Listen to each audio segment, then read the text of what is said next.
की याची झळ आपल्याला आतापेक्षा पुढच्या एप्रिल मे मध्ये खूप तीव्रतेने जाणवणार आहे. बरोबर. पण आपण जनरली काय करतो की 15 ऑक्टोबरचा आपल्याकडे धरणांमध्ये पाणी साठा झालेला पाऊस किंवा इतर ठिकाणी लागणं रिक्वायरमेंट म्हणा किंवा त्याची गरज म्हणा, त्याप्रमाणे आपल्याला प्लॅनिंग 15 ऑक्टोबरला करता येईल. खूप विपरीत परिणाम होईल. ऊसासारख्या पिकाला ठीक आहे आपण परत लावू शकतो, पण जे द्राक्ष बाग असते किंवा डाळिंब असतात, जे 5-5 वर्ष लोकांनी जपवलेली फळबागा असतात, त्या अचानक एखाद्या वर्षी जर कोलमडून पडल्या तर त्याची 5 वर्षाची मेहनत वाया जाते. परपेच्युअल तो इफेक्ट राहतो आणि हा नक्की आपल्याला एप्रिल मे मध्ये फटका बसणार आहे, जाणवेल असं मला वाटतं. तर पुण्याला आपल्याला दर दिवशी जो कोटा ठरवून दिलेला आहे त्याच्या साधारणपणे दुप्पट पाणी आपण वापरतो. म्हणजे पुणे महापालिका, पिंपरी चिंचवड महापालिका, त्यांना जे अलॉटेड कोटा आहे 2031 सालच्या लोकसंख्येच्या अनुषंगाने तेवढा पाणी कोटा देऊन तो साधारणपणे 14.7 TMC आहे आणि ते वापरतात 22 TMC. कालपर्यंत त्यांचा 22 पण एक्सिड झालेला आहे. तर याच्यामध्ये निदान तुम्ही बचत करू नका, पण जेवढं अलॉकेटेड आहे त्याच्यापेक्षा जास्त वापरू नका. पुणे महानगरपालिकेच्या क्षेत्रातून जे पाणी वापरलं जातं, मी जे 22 TMC म्हटलं, त्यातलं 4.5 ते 5 TMC पाणी फक्त ट्रीट केलं जातं, म्हणजे त्याला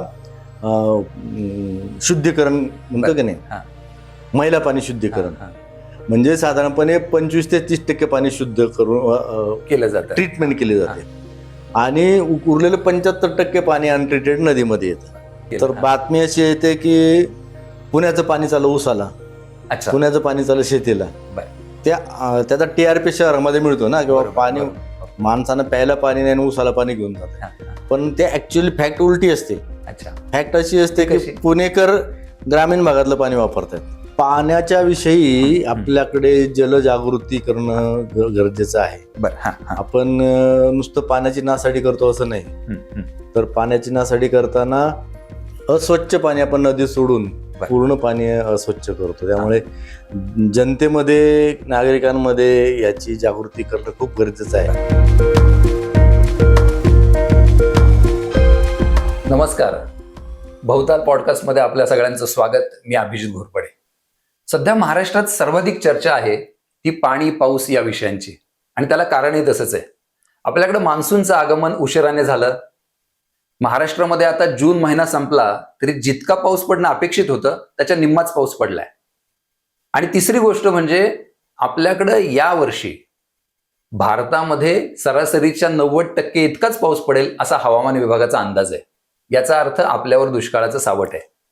या सर्व परिस्थितीत आपल्याला सध्या पाण्याची टंचाई आणि त्याच्याशी संबंधित अनेक विषयांना सामोरं जावं लागतंय. आणि या संदर्भात काय नेमकी स्थिती आहे हे समजून घेण्यासाठी महाराष्ट्रातल्या जलसंपदा विभागाच्या अधिकाऱ्यांशी बोलणं आवश्यक आहे. आणि त्याचसाठी आपण आज आमंत्रित केलेलं आहे डॉक्टर हेमंत धुमाळ यांना. ते महाराष्ट्र राज्य कृष्णा खोरे विकास महामंडळाचे कार्यकारी संचालक आहेत. सर, तुमचं मनपूर्वक स्वागत. नमस्कार. सरांबद्दल मी आवर्जून 2 गोष्टी सांगेल. एक तर ते अभ्यासू अधिकारी आहेतच, त्यांनी जलसंपदा विभागाच्या अनेक महत्वाच्या जबाबदाऱ्या पार पाडलेल्या आहेत. कार्यक्षमतेच्या अनुषंगाने मी एक मुद्दाम गोष्ट सांगेन. तुम्ही जर त्यांच्या कार्यालयात गेलात तर तिथं तुम्हाला एक पाटी पाहायला मिळते. त्याच्यावर लिहिलेलं असतं, don't come with reasons, come with results. याच्यावरनं त्यांच्या कार्यक्षमतेबद्दल जास्त काही सांगायची आवश्यकता नाही. सर, पुन्हा एकदा स्वागत. खरं तर आत्ता सध्या जी पाण्याची अवस्था आहे संपूर्ण महाराष्ट्र आणि विशेषतः कृष्णा खोरे, त्या संदर्भात तुमच्याकडे समजून घ्यायचं आहे. म्हणजे पाण्याची स्थिती काय आहे, त्याच्या मागची कारणं काय आहेत. तर महाराष्ट्रामध्ये आणि कृष्णा खोऱ्यामध्ये नेमकं पाणी किती आहे, ही अपवादात्मक परिस्थिती आहे का आणि आव्हानात्मक आहे का, याच्याबद्दल काय सांगाल? अपवादात्मक आणि आव्हानात्मक दोन्ही परिस्थिती आहे. परंतु सुदैवाने याचा आम्हाला अंदाज साधारणपणे फेब्रुवारी-मार्च मध्ये आलेला होता. अल निनोचा जागतिक स्तरावरती चर्चा होत असताना आम्हाला त्याचं इंटिमेशन होतं. त्यामुळे आम्ही पहिल्यापासून प्लॅनिंग केल्यामुळे आज 27 जून आहे, 29 जून आहे आणि 29 जूनला आपण पाणी साठा साधारणपणे महाराष्ट्रामध्ये 20 ते 22% आपण राखून ठेवू शकलो. संपूर्ण महाराष्ट्रामध्ये. कृष्णा खोऱ्यात साधारणपणे तीच परिस्थिती आहे. काही धरणांमध्ये कमी आहे, काही धरणांमध्ये जास्त आहे. परंतु ऍव्हरेज आपल्याला ऑन एन ऍव्हरेज 20-22% पाणी साठा आहे. आणि सुदैवाने आमचे मंत्री महोदय किंवा सचिव यांनी अगदी मार्च पासून आम्हाला इन्सिस्ट केलं होतं की तुम्ही जे पाणी वापर लोक आहेत म्हणजे शेतकरी असतील, महापालिका असतील पिण्यासाठी किंवा इंडस्ट्री असतील, त्यांना सुरुवातीलाच आपण कल्पना दिलेल्या होत्या की तुम्ही या वर्षीचा पाणी साठा तुम्हाला जो अलॉट केलेला आहे तो 30 जूनच्या ऐवजी 31 ऑगस्ट पर्यंत पुरेल अशा पद्धतीने तुम्ही वापरा, असे आम्ही नोटिफिकेशन मार्च मध्ये दिलेलं होतं. म्हणजे त्यासाठी माननीय मंत्री महोदय, आमचे सचिव आणि आमच्या सगळ्यांच्याच फंड्स उपयोगाला आले आणि आधीपासूनच आम्ही हे केलेलं होतं. आणि अगदी काल परवा सुद्धा माननीय मुख्यमंत्र्यांनी जे पाणी आहे ते पूर्ण पिण्यासाठी राखून ठेवण्याचे निर्देश पण दिलेले आहेत. आम्ही त्यामुळे सिंचनावरती आणि इतर वापरांवरती सध्या बंदी पण घातलेली बऱ्याच धरणांमध्ये. म्हणजे फक्त पाण्यासाठी आपण ते आव्हान आम्ही पेलवलेलं आहे. आणि अपवादात्मक याच्यासाठी आहे की कालच IMDचा जो रिपोर्ट होता किंवा इतर ज्या हवामानाचा अंदाज देणाऱ्या संस्था आहेत त्यांचा असा अंदाज आहे की हा अल निनो जो आहे साधारणपणे 200 वर्षातून येणार आहे. अशा प्रकारची तीव्र स्वरूपाचा आहे. आपण 2003-04 ला एकदा असा दुष्काळ अनुभवलेला आहे आपल्या या जनरेशनने. 13-14 ला एकदा अनुभवलेला आहे. 18 साली थोडासा होता, पण 18 साली एवढा मोठा इफेक्ट नव्हता. त्यामुळे हा इफेक्ट आपल्याला जाणवणार आहे आणि तो आपल्याला नक्कीच मोठा धडा देऊन जाणार आहे. सर, आता तुम्ही 20% म्हणाल, तर सर्वसामान्य श्रोत्यांसाठी 20-22% पाणी असणं धरणांमध्ये याचा नेमका अर्थ काय? म्हणजे ते आपल्या पिण्याच्या अनुषंगाने कितपत पुरेसं पडेल असं आहे? अगदी पुण्याचं सोडून इतर जर आपण विचार केला तर आपल्याला पिण्याचं पाणी साधारणपणे धरणांमध्ये 15% असतं. पिण्यासाठी 15% म्हणजे एक वर्षभरासाठी साधारणपणे 20-22% जरी असेल, आपण आजपासून जर फक्त पिण्यासाठी राखून ठेवायचं म्हटलं तरी सुद्धा ते वर्षभर पुरू शकेल. असं आहे. म्हणजे पिण्यासाठी आपल्याला काही चिंता नाही सध्या तरी नाही. बरं, आता ही जी परिस्थिती आहे, मग यावर्षी खरं तर कमी पावसाचा अंदाज पण आहे, आपल्याकडं पाऊस उशिराने सुरू झालाय, आत्ताची अवस्था. तर हा जो परिणाम आहे पाण्याच्या टंचाईचा, हा परिणाम आपल्याला या वर्षात तर जाणवेलच, विशेषतः शेतीच्या अनुषंगाने. तर पुढच्या उन्हाळ्यात सुद्धा ह्याचे आपल्याला झळ किंवा ह्याचे चटके काही अनुभवायला मिळतील? तुमचा प्रश्न आणि त्यातच उत्तर आहे की याची झळ आपल्याला आतापेक्षा पुढच्या एप्रिल-मे मध्ये खूप तीव्रतेने जाणवणार आहे. बरोबर. पण आपण जनरली काय करतो की 15 ऑक्टोबरचा आपल्याकडे धरणांमध्ये पाणी साठा झालेला पाऊस किंवा इतर ठिकाणी लागणार रिक्वायरमेंट म्हणा किंवा त्याची गरज म्हणा, त्याप्रमाणे आपल्याला प्लॅनिंग 15 ऑक्टोबरला करता येईल. त्याचं करता येऊ शकेल. आणि मग काय करता येऊ शकेल? आणि विशेषतः याचं पिण्याच्या पाण्याच्या अनुषंगाने आपण बोललोच, पण पिण्याचं पाणी असेल, शेती असेल, उद्योग असेल, शेती आणि उद्योगाच्या अनुषंगाने अशी परिस्थिती कितपत परिणाम, म्हणजे त्याचा किती विपरीत परिणाम होऊ शकतो? खूप विपरीत परिणाम होईल. ऊसासारख्या पिकाला ठीक आहे आपण परत लावू शकतो, पण जे द्राक्ष बाग असते किंवा डाळिंब असतात, जे 5-5 वर्ष लोकांनी जपवलेली फळबागा असतात, त्या अचानक एखाद्या वर्षी जर कोलमडून पडल्या तर त्याची 5 वर्षाची मेहनत वाया जाते. परपेच्युअल तो इफेक्ट राहतो. आणि हा नक्की आपल्याला एप्रिल-मे मध्ये फटका बसणार आहे, जाणवेल असं मला वाटतं. उद्योगांच्या अनुषंगाने काय आवर्जून सांगाल का? ओव्हरऑल उद्योगाचा पाणी वापर जो आहे, नाशिक, पुणे, मुंबई हा बेल्ट जर सोडला तर महाराष्ट्रामध्ये उद्योगांना इतर अडचण येणार नाही. परंतु आता पुण्यासारख्या ठिकाणी आपण जर पिण्याच्या पाण्यासाठी प्रायोरिटी किंवा प्रथम प्राधान्य जर दिलं तर त्याचा नक्कीच परिणाम इंडस्ट्री म्हणजे उद्योगावरती होईल आणि सगळ्यात जास्त परिणाम शेतीवरती होईल. म्हणजे उद्योगांना थोडा फटका बसणार. म्हणजे ही परिस्थिती तशी आव्हानात्मक आहे, ह्याच्यामधून आपण कसं पुढचं सगळं व्यवस्थापन नियोजन करतो याच्यावर खूप काही अवलंबून. आता ही जी परिस्थिती आलेली आहे याची एक तर पाऊस कमी पडतोय, उशिरा आला, हे कारणच आहे, पण याच्याशिवाय आणखीन काय कारण तुम्हाला दिसतात का की जी कारणं ह्या आपल्या परिस्थितीपर्यंत पोहोचवायला आता कारणीभूत ठरली आहेत? पाण्याच्या विषयी आपल्याकडे जलजागृती करणं गरजेचं आहे. आपण नुसतं पाण्याची नासाडी करतो असं नाही, तर पाण्याची नासाडी करताना अस्वच्छ पाणी आपण नदी सोडून पूर्ण पाणी अस्वच्छ करतो. त्यामुळे जनतेमध्ये, नागरिकांमध्ये याची जागृती करणं खूप गरजेचं आहे. अर्थात शासकीय यंत्रणा त्याला जबाबदार आहेत, त्या इनिशिएटिव्ह घेऊ शकतात, परंतु जनतेची पण याच्यामध्ये काही जबाबदारी असं मला वाटतं. बरं, निश्चितपणे. म्हणजे जसं आता आपल्याला पावसामुळे कमी पाणी मिळतंय आणि जे आहे ते पाणी ते सुद्धा जर आपण प्रदूषित केलं तर तो साठा पण आपल्याला वापरता येणार नाहीये. बरं, आता हे जे आत्ताची टंचाई जी आपण अनुभवत आहोत किंवा आत्ताची परिस्थिती अनुभवतो, ही आपल्याला टाळता आली असती का? किंवा किमान ही जी आत्ताची दाहकता ही कमी करता आली असती का? तुम्ही त्याच्यावर काय सांगाल? हा थोडस म्हणजे अगदी म्हटलं तर पुण्याचंच उदाहरण जर द्यायचं हा, झालं हा. तर पुण्याला आपल्याला दर मानची दर दिवशी जो कोटा ठरवून दिलेला आहे बर, हा. त्याच्या साधारणपणे दुप्पट पाणी आपण वापरतो. बर, म्हणजे पुणे महापालिका, हा, पिंपरी चिंचवड हा. महापालिका, बर. त्यांना जे अलॉटेड कोटा आहे 2031 सालच्या जनसंख्ये हा. लोकसंख्येच्या अनुषंगाने तेवढा पाणी कोटा देऊन तो साधारणपणे 14.7 TMC आहे आणि ते वापरतात 22 TMC. कालपर्यंत त्यांचा 22 पण एक्सिड झालेला आहे. तर याच्यामध्ये निदान तुम्ही बचत करू नका, पण जेवढं अलॉकेटेड आहे त्याच्यापेक्षा जास्त वापरू नका.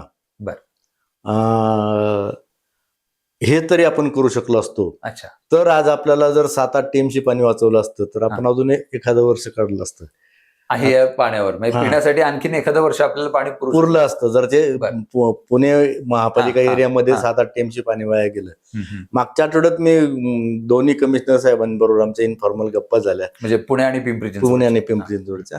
त्यामध्ये त्यांना ही परिस्थिती जाणवून दिली की आपल्याला मंजूर कोटा एवढा आहे, वापरतो एवढं, तर त्यांनाही ते जाणवलं आणि मग मी पर कॅपिटा हे दिले. तर सुदैवाने काय ते पण बऱ्याच कामांमध्ये बिझी असतात, पूर्ण आकडेवारी त्यांना म्हटल्यानंतर त्यांनाही ते पटलं की आपण यावर्षी नक्की इनिशिएटिव्ह घेऊ आणि काहीतरी जनतेच्या हिताचं पाण्याच्या वरती काम करू असं त्यांनी आश्वासन दिलेलं आहे.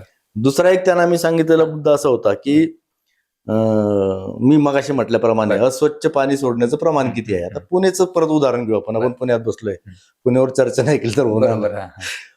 पुणे महानगरपालिकेच्या क्षेत्रातून जे पाणी वापरलं जातं, मी जे 22 TMC म्हटलं, त्यातलं 4.5 ते 5 TMC पाणी फक्त ट्रीट केलं जातं, म्हणजे त्याला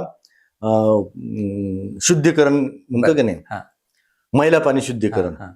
म्हणजे साधारणपणे 25 ते 30% पाणी शुद्ध करून केलं जातं, ट्रीटमेंट केली जाते आणि उरलेलं 75% पाणी अनट्रीटेड नदीमध्ये येतं.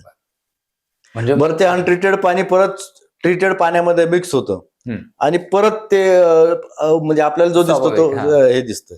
आणि आपल्या पुण्याचं तापमान आणि हे असं आहे की त्याच्यामध्ये समजा इम्प्युरिटी 10 BOD, आपण एक BOD एक पॅरामीटर आहे, बायोलॉजिकल ऑक्सिजन डिमांड, ते 10 BODचं पाणी जर आज सोडलं नदीमध्ये आणि ते इतर याच्यात मिक्स झालं तर 100 BOD विदिन 1 डे होतं.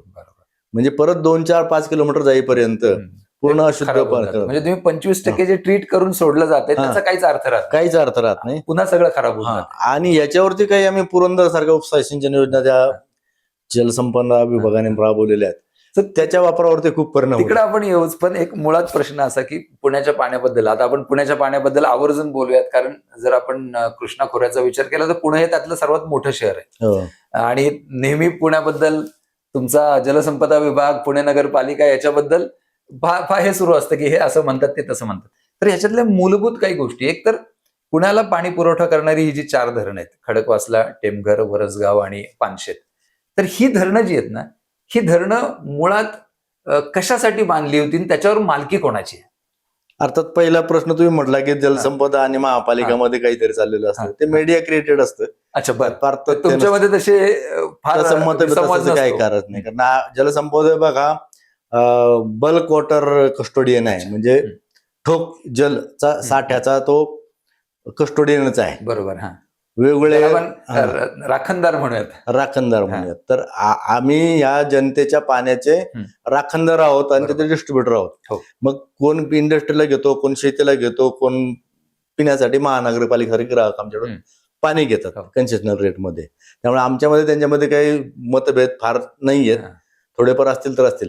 आता तुमचा दुसरा प्रश्न असा आहे की पुण्यामधली जी 4 धरणं आहेत, खडकवासला, पानशेत, वरसगाव, ही 3 जुनी आणि एक टेमघर नवीन. टेमघर नवीन बांधताना फक्त 1100 हेक्टर सिंचन निर्मिती आहे, बाकी सगळं आपण पुणे महापालिकेसाठी याच्यासाठी बांधलेलं आहे, पिण्यासाठी बांधलेलं आहे. पण हीच बाकी टेमघर बद्दल आणि इतर 3 मोठी धरणं आहेत, ते पूर्णपणे आपल्याला सिंचनासाठी प्लॅन होती, शेतीसाठी. आणि पुणे शहराचं त्यावेळेस सुरुवातीचं 3.5 TMCचं रिझर्वेशन होतं. एकूण याच्यामध्ये किती साठा या 3 मोठ्या धरणांमध्ये? 29 TMC पैकी साधारणपणे आपल्याला 3-3.5 TMCचं मूळ ड्रिंकिंगचं नियोजन होतं. अच्छा, म्हणजे इथं 29 TMCची जी क्षमता आहे या 3 धरणांची, खडकवासला, पानशेत, वरसगाव, त्याच्यातलं पुणे शहरासाठी फक्त 3-3.5 TMC पिण्यासाठी राखीव होतं. हो. बरं, ही कधीची गोष्ट आहे? ही साधारणपणे 90ची गोष्ट आहे, 1990 पर्यंतची. बरं, त्याच्यानंतर वाढ होत गेली. पुणे शहराची लोकसंख्या वाढत गेली. आपल्या राष्ट्रीय जलनीती किंवा राज्याची जलनीती जी आहे त्याच्यामध्ये ड्रिंकिंग वॉटरला प्रायोरिटी आहे, प्राधान्यक्रम आहे. त्यामुळे त्यांनी आपल्याला रिझर्वेशन मागितलं की आपल्याला द्यावं लागतं आणि काही अटींच्या अधीन राहून आम्ही त्यांना मान्यता देत राहतो. तरी सुद्धा आपल्याला काही नॉर्म्स आहेत ठरलेले. नॉर्म्स म्हणजे त्याला मानक म्हणता येईल की एका माणसाला एका दिवसाला एवढं पाणी लागतं आणि त्याला लोकसंख्येच्या प्रमाणात ते पाणी द्यायला लागतं, तेवढं रिझर्वेशन करायला लागतं. तेवढं रिझर्वेशन करताना त्या रिझर्वेशन मध्ये वर्षभराचं इव्हॅपोरेशन किती होईल, ट्रान्झिट लॉसेस कसं होईल, असं करून ते प्लॅनिंग करून आम्ही रिझर्वेशन देतो. आताची जी मंजुरी आहे लेटेस्ट खडकवासला आणि नवीन भामासखेड धरण, त्यामधून 14.61 TMC आमचं पुणे महापालिकेसाठी रिझर्वेशन आहे. म्हणजे हे 29 TMC जे आहे खडकवासला, वरसगाव, पानशेत आणि भामासखेड असं मिळून 14. भामासखेड थोडं अजून 8.5 TMC आहे. म्हणजे मग हे तुमचं जे 29 TMC पैकी या 3 धरणांच्या 14.5 TMC याच्यातला 11.5 TMC रिझर्वेशन आमचं खडकवासल्यावरती आहे आणि 2.5-3 TMC भामासखेडचं. बरं, असं 14.5 TMC पुण्यासाठी राखीव ठेवले. भामासखेड हे एका बाजूचं धरण आणि ही 3 एका व्यवस्थेतली धरणं. बरं, आणि मग आता सर त्याला निकष काय, म्हणजे हे कशावरनं ठरवलं की हे 14.5 TMC पुण्याला पाणी दिलं पाहिजे? मग सांगितल्याप्रमाणे एका माणसाला एका दिवसाला किती पाणी लागतं, 150 लिटर LPCD म्हणतो आपण, litres per capita per day. मग त्याला लोकसंख्येने गुणायचं आणि त्याला 365 गुणायचं एवढं, आणि मग ते TMC मध्ये जेवढं पाणी आहे तेवढं आपण रिझर्वेशन करू, त्यात इव्हॅपोरेशन ऍड करून ते द्यायचं. पण ही लोकसंख्या कुठली गृहीत धरली, म्हणजे आधीची धरली आहे आताची का उद्याची? नाही, आता जनरली रिझर्वेशन देताना आपण फ्युचरची लोकसंख्या देतो. आताचं जर रिझर्वेशन आहे 14.5 TMCचं ते 2031च्या लोकसंख्येचं आहे. 2031 पर्यंत पुण्याला एवढं पाणी पुरेल असं तुम्ही विचार करून ते ठेवलेलं. साधारणपणे आता मला एक्झॅक्ट आकडा माहित नाही, पण 71, 72 किंवा 81 लाख काहीतरी लोकसंख्येला पण ते जे महापालिकेने आम्हाला मागणी केली होती, आमची लोकसंख्या एवढी, त्याप्रमाणे जलसंपदा विभागाने त्याला मान्यता दिलेली आहे. परंतु प्रत्यक्षात आज जे पाणी वापरलं किती आहे? आज साधारणपणे 22 TMC पाणी वापरलं त्यांनी या वर्षामध्ये, म्हणजे 1.5 पट साधारणपणे मंजूर ऍक्सेप्टन्सच्या. आणि पाणी वापरून 1.5 पट पाणी वापरून सुद्धा काहीतरी म्हणजे त्यांच्या डिस्ट्रीब्युशन मध्ये किंवा असतील माहिती काही इश्यूज असतील, परंतु त्याला इम्प्रूव्ह करणं गरजेचं आहे. अशा सारख्या अल्निनो सारख्या इफेक्ट मध्ये आपण अशा पद्धतीने वारेमाप पाणी वापरणं, वारेमाप पण हा शब्द पण जरा अवघड, कारण वारा पण आता मापात मिळत नाही, शुद्ध मिळत नाही. पूर्वी पाण्यासारखा पैसा खर्च करायचा म्हणजे आता उलट झालाय की पाणी आपण तसं खर्च करू शकत नाही, काय पाणी आपल्याला जनरेट करू शकत नाही, बाकी लवादाच्या मर्यादा असतात. त्यामुळे आपल्याला पाण्याचा काटकसरीनं म्हणण्यापेक्षा निदान जेवढा तुम्हाला दिलेला आहे त्याच्यापेक्षा जास्त वापरू नये, असं मी या निमित्ताने जनतेला सुद्धा आवाहन करेल आणि तुमच्या प्रेक्षकांना पण आवाहन करेल की आपण प्रत्येकाने पाण्याचा वापर करताना शहरी लोकांनी पर्टिक्युलरली खूप विचार करायला पाहिजे. आणि शहरी लोकांनी पाणी जास्त वापरलं की त्या धरणांवर ताण येतो, डिस्ट्रीब्युशन यंत्रणेवर ताण येतो, आणि सगळ्यात मोठा ताण त्यांच्या सिवेज ट्रीटमेंट प्लांटवरती पण येतो. तेवढे प्लांट पण नसतात. तो कसा, म्हणजे आता समजा 14-14.5 TMC मंजूर आहे, 22 TMC घेतलं जात आहे, तर तुम्ही जे म्हणताय की जास्त पाणी वापरल्यामुळे सिवेज ट्रीटमेंट प्लांटवर म्हणजे जे काही मैला शुद्धीकरण आहे त्याच्यावर ताण येतो, त्याचं कसं हे कराल, कसं स्पष्ट कराल? समजा त्याने थेरॉटिकल 14.61 TMC ला जर डिझाईन केलं तर उरलेलं 10 TMC पाणी जे एक्स्ट्रा वापरतायत त्याचं अनट्रीटेड जाणार ना. अच्छा, बरं. त्यामुळे तुम्ही जास्त वापरणं हे तुम्ही परत प्रदूषण निर्माण करण्यासाठी तसं होतं. आता हे जास्त पाणी जर वापरलं जात असेल, कारण ही धरणं जी आहेत, भामासखेडे नंतर झालं, पण खडकवासला, वरसगाव, पानशेत ही धरणं तीच आहेत, त्यांची क्षमता तेवढीच आहे, आणि त्याच्यातलं जर जास्त पाणी शहर वापरत असेल तर त्याचा पुढे शेतीवर परिणाम होतो का, आणि तो दिसतोय का? नक्कीच होतो ना, कारण आपण सनसर कट नावाचा जो कट आहे खडकवासल्याच्या सनसर कट. बरं, ते काय नेमकं? सनसर कट म्हणजे एक मोठा डीप कट आहे, टेकडी खोदून पलीकडे पाणी. सनसर नावाच्या गावात. सनसर नाव कुठं आलं सनसर गाव? इंदापूर तालुक्यात आहे. इंदापूर तालुक्यात. तर आपण खडकवासला कॅनॉल वरून तिकडच्या दुष्काळी भागामध्ये इंदापूर तालुका काही भाग राहिला होता, त्यासाठी आपण 2.5 TMCचं सनसर कट 95च्या अगोदर केलेलं आहे. 1995 पासून तो देतोय. द्यायला पाहिजे होतं, पण ते 2015 नंतर आपण एकदाही त्या कटला पाणी देऊ शकलो नाही. म्हणजे 1 TMC पाणी साधारणपणे आमचं 5,000 हेक्टरला सिंचन निर्मिती करतो, आणि आपण 5 TMC वरून 22 TMC गेलो, म्हणजे साधारणपणे 17. म्हणजे पुणे 5 TMC वापरायचं अपेक्षित आहे, ते 22 TMC वापरते पुणे शहर. हो, मग तो जो पाणी वापर एक्स्ट्रा ड्रिंकिंग साठी केला गेला, त्याच्यावरती आपण 50-60 हजार हेक्टर आपण ऑलरेडी सिंचनाला काही ज्यांच्यासाठी धरणं बांधली होती त्यांना आपण वंचित ठेवतो.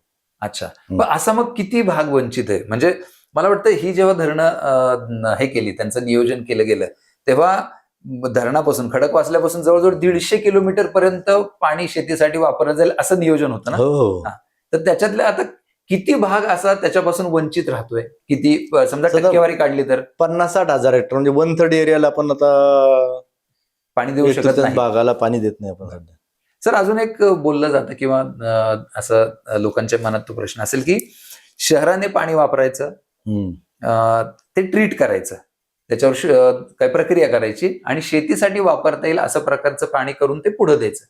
हा एक काय म्हणत एक व्यावहारिक आणि कागदावरचा हा एक मार्ग आणि तो योग्य वाटतो. तर हा कागदावरचा मार्ग प्रत्यक्षात तसाच अंमलात आणला जातोय का नेमकं काय होतं? तुमचा प्रश्न बरोबर आहे. त्यासाठी आपण पुरंदर उपसा सिंचन योजना जी आहे 5.5 TMC ची योजना, ते पुरंदर आणि बारामती तालुक्यातल्या दौंड तालुक्यातल्या भागाला आपण पाणी देण्यासाठी आहे. आणि ती पूर्णपणे असं आपण अज्युम केलेलं होतं की आपण आश्वासित केलं होतं की पूर्ण पाणी ट्रीट करून नदीत येईल, नदीत ते शुद्ध पाणी शेतीला दिलं जाईल. परंतु आता शेतकऱ्यांची गरज तिकडच्या आणि महापालिकेचा सिव्हिअर ट्रीटमेंट करण्याची कॅपॅसिटी हे जर पाहिलं तर बऱ्यापैकी अनट्रीटेड वॉटरच आपण शेतीला देतोय शेतीला. बरं, मला खूप दुर्दैवाची बाब आहे शेती पण होते इथे. मी माझा एक अनुभव सांगतो. मी जेव्हा या निमित्ताने फिरत असतो या सगळ्या गोष्टी बघताना, तर माळशिरस नावाचं गाव आहे, म्हणजे सासवडच्या जवळ. माळशिरस तालुका सोलापूर जिल्ह्यात. त्या माळशिरसला यवत पासून जातो. त्या माळशिरसला लोकांची अशी अवस्था आहे की त्यांना हे पुरंदर उपसाचं पाणी गेलं, पण त्यांच्याकडे जे पिण्याच्या पाण्याचे स्रोत होते ना, ते सगळे या पाण्यामुळे, या दूषित पाण्यामुळे खराब झाले. त्यामुळे त्यांना पिण्यासाठी पाणी आता जारचं वापरायला लागतं. म्हणजे हे असं आपल्या अनट्रीटेड पाणी सोडल्याचे परिणाम वस्तुस्थिती आहे. पण सुदैवाने यामध्ये मी यांचं नवल किशोर राम जे महापालिका त्यांचं यासाठी कौतुक करेल की त्यांना जेव्हा एका ठिकाणी सिव्हिअर ट्रीटमेंट प्लांट बंद दिसला तेव्हा त्यांनी तात्काळ त्या अधिकाऱ्यांनी निलंबित करून त्यांच्यावर कार्यवाही केलेली आहे. त्यामुळे ही सिरियस अबाउट दॅट असं एक मला सांगतात. अच्छा, म्हणजे आता त्याच्याकडे सिरियसली बघायला सुरुवात केलेली आहे. आता हा जो एकूण प्रश्न आहे की इतके पाण्याची निर्मिती होती, त्यात काय वाढ होणार नाहीये. म्हणजे आता लोकांच्या मनात एक हे असं असतं की आता पाणी कमी पडतंय ना, तर अजून धरणं बांधा. तर याच्याबद्दल काय सांगाल की हे जे बोललं जातंय किंवा सर्वसामान्य माणसाला वाटतं की पाणी पुरत नाही ना, मग अजून धरणं बांधा, हे शक्य आहे का व्यवहारात? हे दोन्ही दृष्ट्या, एक तर आपली रचना नैसर्गिक बघता शक्य आहे का आणि व्यवहार म्हणून शक्य आहे का? आता आपल्याला कृष्णा खोऱ्यातल्या पर्टिक्युलरली आपण कृष्णा खोऱ्याचे जे उपखोरं भीमा खोऱ्यामध्ये आहोत. बरोबर, आपण पुणे आणि हा सगळा भाग जो आहे, आणि त्यातही भीमा उपखोऱ्यातलं मुळा मोठा खोरं त्याच्यामध्ये आपण आहोत. त्याच्यामध्ये सध्या तरी आपल्याला नवीन धरण बांधायला जागा नाही, नंबर 1. त्याचं कारण काय? जागा नाही म्हणजे नेमकं काय? म्हणजे सगळी धरणं झाली आहेत, आता धरण बांधण्यासाठी आपल्याला धरणची जागा अशी ठरवली जाते की ज्या ठिकाणी पाणी येऊ शकतं, म्हणजे पाणी उपलब्ध पाहिजे आणि अडवू शकतो किंवा साठवलं जाऊ शकतं. मग त्या अशा पद्धतीने धरणाची जागा नाहीत. नंबर 1 पाणी उपलब्धतेच्या बाबतीमध्ये की लवादाने काही आपल्याला म्हणजे कृष्णा खोरे पाणी तंटा लवाद जो आहे तो महाराष्ट्र, कर्नाटक, आंध्र आणि आता तेलंगणा असं मिळून ह्या 4 राज्यांमध्ये 3 आणि आपण 4 राज्यांमध्ये हा लवाद आहे. लवादाने आपल्याला काही मर्यादा घालून दिलेल्या आहेत पाणी अडवण्याबद्दल. त्यामुळे आपल्याला नवीन धरणं जवळजवळ अशक्य प्राय आहे. म्हणजे आता आहे हे, याच्यामध्येच आपल्याला आपला सगळा जो काही तो दैनंदिन गरजा किंवा वार्षिक गरजा भागवायच्या. आणि याच्यामध्ये थोडंसं इंटिग्रेटेड डेव्हलपमेंट प्लॅन करायला पाहिजे. म्हणजे कशी? म्हणजे आता एक साधं एक्झाम्पल सांगतो की पुणे मेट्रोची गरज होती. पुणे शहरामध्ये मेट्रो झाली. मेट्रोच्या आजूबाजूच्या लोकांना प्रमोट करण्यासाठी FSI 4.5 वगैरे जास्त दिला. FSI 4.5 दिला म्हणजे आधी जे 100 लोक राहायचे तिथे 450 लोक राहणार. 450 लोक. पण त्यावेळेस जलसंपदा विभागाला कोणी विचारलं नाही की 450 लोक येणार आहेत, याला तुम्ही पाणी देऊ शकतो का असं. त्यावेळेस आमचा पण त्याने विचार करायला पाहिजे असं मला. त्याला इंटिग्रेटेड डेव्हलपमेंट प्लॅन पाहिजे. बरोबर आहे, कारण नंतर आता तुमच्यावर प्रेशर येणार की यांना पाणी कसं द्यायचं. आणि मग कुठलं कर्टेल करायचं, दौंडचं कर्टेल करायचं की इंदापूरचं कर्टेल करायचं, हा जलसंपदा विभागाचा कस्टोडियन म्हणून मोठा प्रश्न आहे. म्हणजे जेव्हा तुम्हाला शहराला हे सगळं द्यावं लागतं तेव्हा तुम्हाला कोणाच्या तरी इथे कपात करावी लागते. कपात करायला लागते. मग ती बऱ्याचदा शेतीवरच कपात होते. म्हणजे जसं तुम्ही सणसरकटचं म्हणालात की त्याला 2015 नंतर तुम्ही पाणीच देऊ शकला नाही, त्यांच्या हक्काचंच ना त्यांच्या. तर तसं आणखीन जसं सणसर किंवा इंदापूर तालुक्यात आहे तसं आणखीन कुठले कुठले तालुके अफेक्ट होतात, हे का आवर्जून एवढं डिटेल आपण बोलतोय की जर मी पुणे शहरात राहून जर पाणी वापरत असेल तर माझ्यात जास्त पाणी वापरण्याचा किंवा पाणी वाया घालवण्याचा कुठं कुठं काय काय परिणाम होतो हे कळावं म्हणून मुद्दाम आपण इतकं सविस्तर बोलतो. त्याच्यावर मुद्दा म्हणून मी एक मीडियामधून जसं वाक्य येतं की पाणी कपात लावली शहरामध्ये. शहरात पाणी कपात केली तर बातमी अशी येते की पुण्याचं पाणी चाललं ऊसाला, पुण्याचं पाणी चाललं शेतीला. त्याचा TRP शहरामध्ये मिळतो ना, किंवा पाणी माणसानं प्यायला पाणी नाही आणि ऊसाला पाणी घेऊन जाते. पण ते ऍक्च्युअली फॅक्ट उलटी असते. फॅक्ट अशी असते की पुणेकर ग्रामीण भागातलं पाणी वापरतायत. जे जे एक्स्ट्रा पाणी वापरतायत 5 TMCच्या वरचं जे एक्स्ट्रा पाणी वापरतात ते that project was plan for that agricultural demand.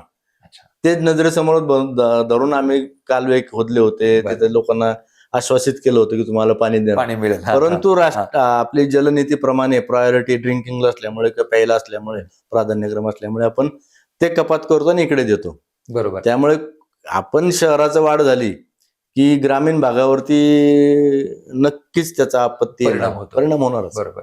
म्हणजे एकतर आपल्याला म्हणजे शहरवासियांना हा विचार केला पाहिजे की आपण पाणी किती कसं वापरायचं. आता तुम्ही जसं म्हणता की तुम्ही 2031 ची लोकसंख्या गृहीत धरून 14.5 TMC हे पुण्यासाठी शहरासाठी देऊ केलेलं आहे आणि तरी 22 घेतलं जाते. तर मग आणि तरी हे होतं की पाणी पुरत नाही वगैरे, अशा काही भागामध्ये पाणी पोचत नाही. तर नेमके काय प्रश्न असतील, म्हणजे काय गळतीचे प्रश्न असू शकतील का, वितरणातले नेमकं काय, म्हणजे येतंय पाणी तरी पोहोचत नाहीये किंवा त्याचं वितरण होत नाही, नेमके काय प्रश्न असू शकतात? नेमकं त्यांचा डिस्ट्रीब्युशन सिस्टीम मध्ये मेजरिंगची काही हे नाहीये की कुठल्या पाईपच्या फाट्याला किती पाणी दिलं. त्यांचा आता सध्या चावी फिरवणे आणि लोकल ह्याच्यावरती आहे की संपलं हात ओले केलं तर काय की आलं पाणी बाज झालं असं, आणि ठोक ताळ्यावरती आहे. पण आता त्यांनी आता नवीन पद्धतीमध्ये मीटरिंग बसून वर्ल्ड बँकेच्या सहाय्याने प्रत्येक फाट्याला किंवा बिल्डिंगला मीटर बसून त्याप्रमाणे मोजून पाणी द्यायचं त्यांचं नियोजन आहे. परंतु गळती असावी किंवा मग माहित नाही, आता बघायला पाहिजे. मग ते मला वाटतं ते कुठल्या तरी IIT कडून वगैरे तपासतात नेमकं पाणी जातं कुठे. अच्छा. हे एक निश्चित आहे म्हणा की हे जाळं जे वितरणाचं हे खूप जुनं असल्यामुळं आणि आता ते जर पुन्हा दुरुस्त करायचं झालं तर ते टप्प्याटप्प्यात करावं लागणार, नाही तर मग लोकांच्या पाण्यावर त्याचा परिणाम होणार आहे. त्यामुळे कदाचित इश्यू असू शकतात. तुम्हाला याचं भवितव्य किंवा हा जो इश्यू आहे आता, म्हणजे हा असा व्हायला नाही पाहिजे. खरं तर ज्याला जेवढं दिलं तेवढंच वापरायला पाहिजे, पण आता असं होतंय. तर उद्या जाऊन काय होऊ शकतं, हा जो पाण्याचा असमतोल म्हणूयात किंवा मला 14 दिले आणि मी 22 वापरतोय, तर हे सगळं जर होत राहिलं तर उद्या तुम्हाला परिस्थिती काय दिसते, एक अभ्यासक म्हणून आणि या विभागातला एक वरिष्ठ अधिकारी म्हणून तुम्हाला काय दिसतं? बेसिकली हा प्रॉब्लेम जो आहे का कुठल्या एका महापालिकेचा किंवा जलसंपदाचा असा न बघता, मी मगाशी म्हटल्याप्रमाणे त्याच्यावरती इंटिग्रेटेड थॉट दिलं पाहिजे.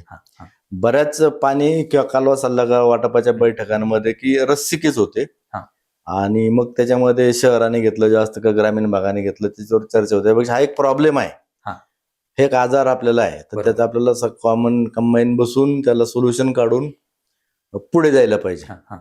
तर एकच सोल्युशन आहे, म्हणजे तुम्ही मगाशी म्हटल्याप्रमाणे जलसंपदा आणि महापालिका यांच्यात रस्सी, म्हणजे बातम्यांमध्ये वार चालू असतं, मग दोघं जण आपापलं प्रूव्ह करायचा प्रयत्न करतात. तसं न करता की हा पाणी शासनाने दिलेली पाणी वाटपाची जबाबदारी आहे. जनतेला सत्य स्थिती किंवा वस्तुस्थिती सांगून त्यांना जनतेचा सहभाग घेऊन आपण हे इम्प्रुव्हमेंट केलं तर आपण नक्कीच याच्यात यश संपादन करू शकतो. कारण आपण आता रोड्स मध्ये याच्यामध्ये प्रायोरिटीने बऱ्यापैकी पुढे चाललेलो आहे, मेट्रोमध्ये पुढे चाललोय. तर पाण्याला फर्स्ट प्रायोरिटी जशी आहे आमच्याकडे, तशी पाण्याच्या कामांना सुद्धा फर्स्ट प्रायोरिटी देणं सध्या गरजेचं आहे, असं एक मला वाटतं. किंवा पूर्ण प्रश्न समजून घेऊन करायला पाहिजे. किंवा पुण्याचं पाणी वापर काही करून आपण 14.5 TMCवर रिस्ट्रिक्ट केलं तर बरं ठीक आहे, आता तुम्ही ऍग्रिकल्चर जे इरिगेशन जे आपण बाधित झाले ते नाही केलं, पण निदान पुण्याची ग्रोथ करण्यासाठी जी वाढीव लोकसंख्या पाणी लागेल. आता पुरंदर विमानतळ आहे, त्याला पाणी लागेल, अजून लागेल. वेगळ्या ठिकाणी आता हिंजेवडी वाढत चाललंय. आणि पुणे हा शहर असं आहे की त्याचं पॉप्युलेशन ह्याच्याप्रमाणे वाढते, सर्व बाजूने वाढते. म्हणजे जनरली त्याचे काही थेरीज असतात इकॉनॉमिस्टच्या की ह्या रेटने ग्रोथ होईल, त्या रेटने. पण पुण्याची गेल्या 15-20 वर्षातली ग्रोथ पॉप्युलेशन वाईज आणि एरिया वाईज वेगळ्याच सूत्राने त्यापेक्षा खूप जास्त वाढते. त्यामुळे त्यासाठी पुण्यासारख्या शहरावरती एक प्रायोरिटीने पाण्याचा इश्यूला घेऊन त्याप्रमाणे जर नियोजन केलं तर नक्कीच होऊ शकतं. सर, अगदी शेवटचा प्रश्न घेऊया तो असा की आत्ताच्या घडीला ही जी आत्ता गिवन परिस्थिती आहे आत्ताची आपली, आपण जून महिना संपतोय, जुलै महिना येतोय, पावसाचा जुलैमध्ये थोडासा अंदाज दिलेला आहे पण किती पडेल माहित नाहीये. तर या काळामध्ये राज्य म्हणून, म्हणजे आपण पुण्याबद्दल कृष्णा खोऱ्याबद्दल बोलू, राज्य म्हणून तुम्हाला काय दिसतंय आणि या परिस्थितीमध्ये तुम्ही सर्वसामान्य माणसाला काय सांगाल? सर्वसामान्य माणसाला मी एकच सांगेल की ग्रामीण भागातला जर असेल तर ग्रामीण भागातल्या लोकांना आपल्याला जुलै किंवा ऑगस्ट 15 पर्यंतच डिक्लेअर करायला लागेल की आपल्याकडे धरणांमध्ये एवढा साठा येऊ शकतो का, एवढाच येणार आहे. त्यामध्ये मॅक्झिमम सरकारचं किंवा आमचं लक्ष असं राहील की ज्या फळबागा आहेत, ज्या जास्त दिवसांच्या वयाच्या टिकवलेल्या असतात, त्या टिकवणं खूप गरजेचं आहे.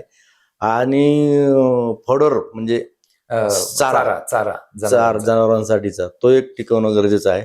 आणि धान्य पिकवायला पाहिजेत, म्हणजे जे आपल्याला इसेन्शियल ते करायला पाहिजे. आणि शहरी भागातल्या लोकांना तर नेहमीच आपलं की पाणी जपून वापरा. सर, खूप चांगल्या प्रकारे तुम्ही मूलभूत काय गोष्टी आहेत त्या सांगितल्यात, त्याच्याबद्दल खूप खूप आभार. खरं तर आता आपण धुमाळ साहेबांकडून जे ऐकलं की एकूण कृष्णा खोरे असेल, संपूर्ण महाराष्ट्र असेल, याच्यामधली पाण्याची परिस्थिती, एकूण आत्ताची स्थिती, धरणांची मालकी कोणाची, शहरांना पाणी किती दिलं जातं, ते किती वापरतात, या सगळ्या गोष्टींबद्दल आपण बोललो. याच्यामध्ये मला एकच सांगायचं की जसं म्हटलं जातं की पैशाचं सोंग करता येत नाही, तसंच पाण्याचं सुद्धा सोंग करता येत नाही. आपण ज्या पद्धतीने वाढतोय त्या पद्धतीने जर आपण सर्वांनीच, नुसतं नियोजनकर्त्यांनी किंवा जे त्याचं व्यवस्थापन करतात त्यांनीच नव्हे तर आपण सगळ्यांनी याची काळजी घेतली नाही तर मला वाटतं हा प्रश्न चिघळू शकतो. तर आपण जर शहरातले असू तर त्याची कपात करूयात, ग्रामीण भागातले असू तर आपल्या शेतीसाठी कसं आपण कमीत कमी पाणी वापरून जास्त उत्पादन जे आवश्यक आहे ते काढायचा प्रयत्न करू. असं जर केलं तर मला वाटतं हा प्रश्न आपण निकालात काढू शकतो. हे सगळं आपण सर्वजण मिळून हे करूयात असं निश्चित आज ठरवूयात.